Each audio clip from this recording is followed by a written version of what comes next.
Olá, hoje eu queria fazer aqui um comentário sobre o tempo que Noé levou para construir a arca. Por que isso aqui é importante? Porque chegou um questionamento de um irmão chamado Paulo, em que parece dar a entender que Ellen White se equivocou. Parece dar a entender que Ellen White ensinou em suas obras que Noé levou 120 anos para construir a arca. Mas será que foi isso realmente o que Ellen White ensinou? Eu quero que você acompanhe este vídeo até o final para você entender o raciocínio da autora e para você perceber que na verdade os 120 anos indicam sim um tempo de graça que Deus estava dando para a humanidade daqueles dias.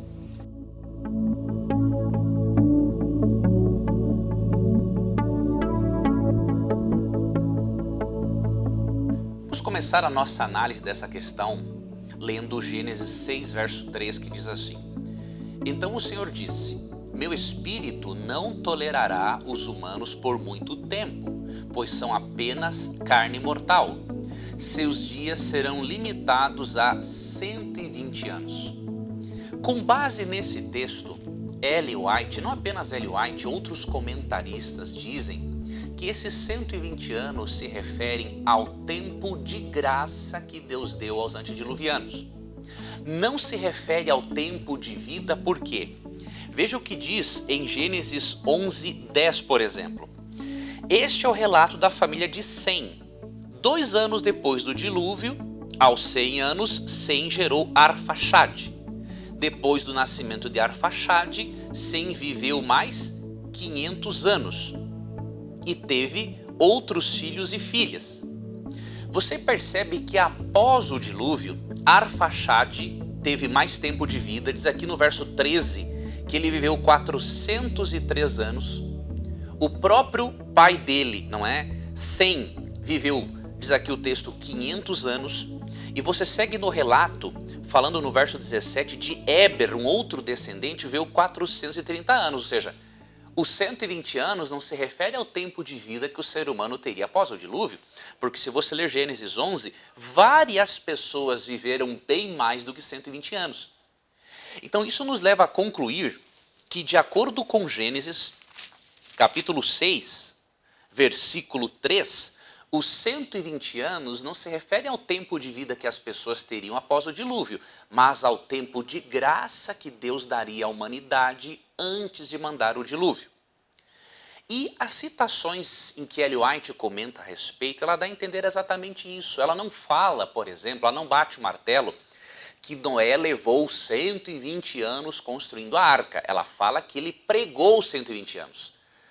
E Deus pode perfeitamente, uns 20 ou 30 anos antes, ter pedido para Noé começar a pregar sobre um dilúvio. Veja, por exemplo, essas citações de Ellen White aqui, no Patriarcas e Profetas.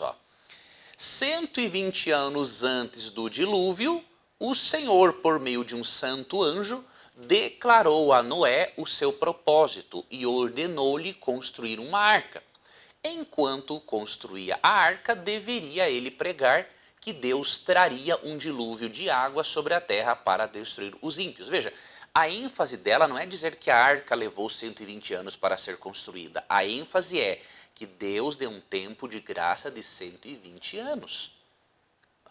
O fato de 100 ter ali entre 100 e 102 anos depois não contradiz o fato de que durante 120 anos Noé pregou, porque ele poderia ter começado a pregar antes. Qual é o problema? Ele poderia ter começado a pregar antes. E essa interpretação de Ellen White é perfeitamente viável com 2 Pedro 2,5. Veja, por exemplo, o que diz 2 Pedro 2,5, como que Pedro chama Noé. Não poupou o mundo antigo, mas protegeu Noé, que proclamava a justiça. Em outras traduções, pregador da justiça. E 7 pessoas de sua família.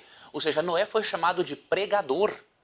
Por quê? Porque ao longo de 120 anos, mesmo que a arca tenha sido construída em um breve período de tempo, mas ao longo do período ele foi anunciando o dilúvio e pode ter começado a construir a arca depois do início da sua pregação, diríamos assim. Outra citação de Ellen White, aqui no Patriarcas e Profetas, a outra que eu li, está na página 94, esta próxima está na página 96. Ó.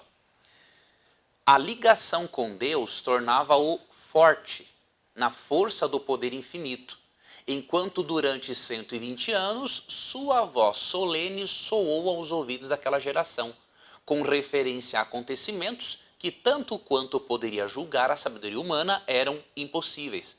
Perceba mais uma vez, a ênfase é no período de graça que foi dado à humanidade, não é no tempo em que a arca foi construída. E numa terceira citação do mesmo livro, na página 102, ela diz assim, ó, durante 120 anos, o pregoeiro da justiça, esse termo pregoeiro da justiça aparece na Almeida, revista e corrigida, avisou o mundo da destruição vindoura, mas sua mensagem foi rejeitada e desprezada. Ok?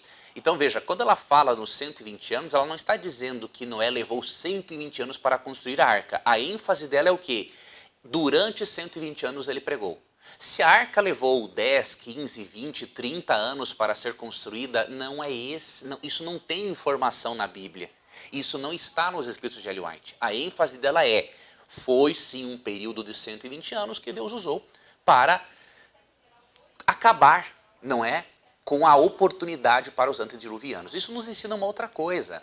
Deus nunca puniu alguém na história humana sem antes mandar um profeta para avisar a pessoa do seu estilo de vida pecaminoso. Isso prova que até mesmo os cananitas e outros povos pagãos que foram extremamente cruéis, eles receberam de Deus oportunidades, eles foram avisados por Deus a respeito do assunto. Um outro detalhe que devemos destacar aqui para irmos finalizando é o seguinte, a Bíblia não diz que os filhos de Noé, diríamos assim, eram trigêmeos, né? De modo que quando Noé tinha exatos 500 anos, os 3 nasceram naquele exato momento. Se você ler Gênesis 5:32, olha o que diz aqui o texto na Nova Versão Transformadora. Ó. Depois que completou 500 anos, Noé gerou 3 filhos, Sem, Cã e Jafé. Eles não eram trigêmeos. Se você ler aqui o restante, ler Gênesis 8, 22, Gênesis 9, 24, você vai ver que um era mais velho do que o outro. Então, não significa que em Gênesis 5:32 que os 3 nasceram juntos após os 500 anos, dizendo o seguinte, bom, Noé não poderia ter pregado por 120 anos, porque com 500 anos ele teve os seus filhos. Isso não bateria o cálculo dos 120. Não é esse o propósito do texto. O propósito do texto não é informar que Noé tinha trigêmeos, porque ele não tinha. Os seus 3 filhos nasceram em momentos diferentes.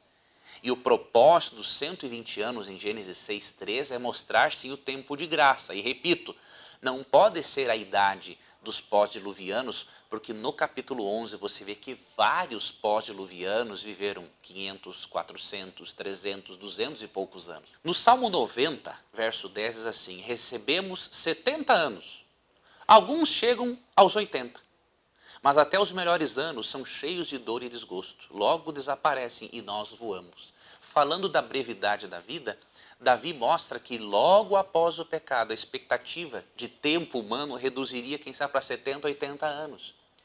Então perceba, não é propósito da Bíblia dizer que os 120 anos foi o tempo em que Noé construiu a arca ou que a partir do dilúvio as pessoas viveriam 120 anos. Pelo contrário, Davi diz que as pessoas viveriam menos ainda do que 120 anos. E como eu destaco novamente em Gênesis 11, várias pessoas depois do dilúvio duraram mais de 300 e 400 anos.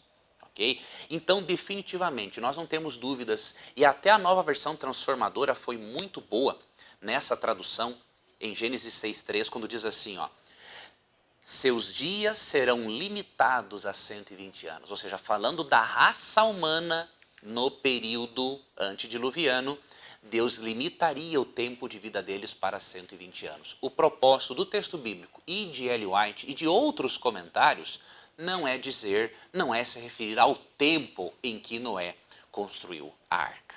Convém destacar que não existe nenhum texto bíblico que ensine que os profetas de Deus são infalíveis.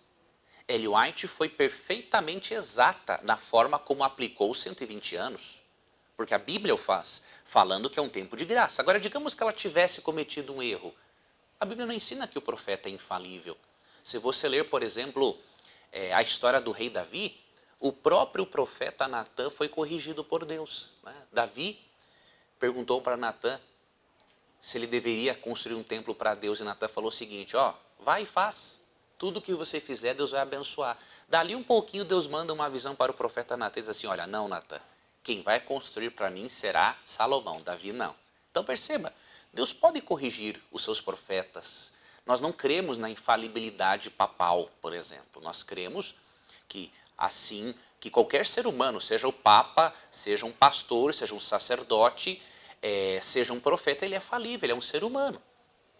Não estou aqui dando desculpas para falsos profetas, que eles não cometem simplesmente erros humanos. Eles querem distorcer a verdade de Deus e afastar as pessoas de Deus. Em detalhes, em pormenores, na Bíblia e até em outras literaturas, nós não devemos nos preocuparmos com pormenores humanos, falhas humanas, porque isso não diminui o poder, a importância da mensagem central das Escrituras.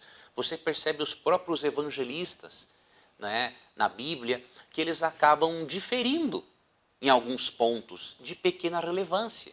O que importa é que a mensagem está preservada integralmente. Aquilo que é o mais importante da mensagem está preservado. Então, não precisamos nos atermos a detalhes insignificantes, até porque a Bíblia é um livro tão rico, cheio de poder, e todo aquele que experimentar este livro vai constatar que este livro não é simplesmente mais uma literatura da humanidade. É a verdadeira palavra de Deus.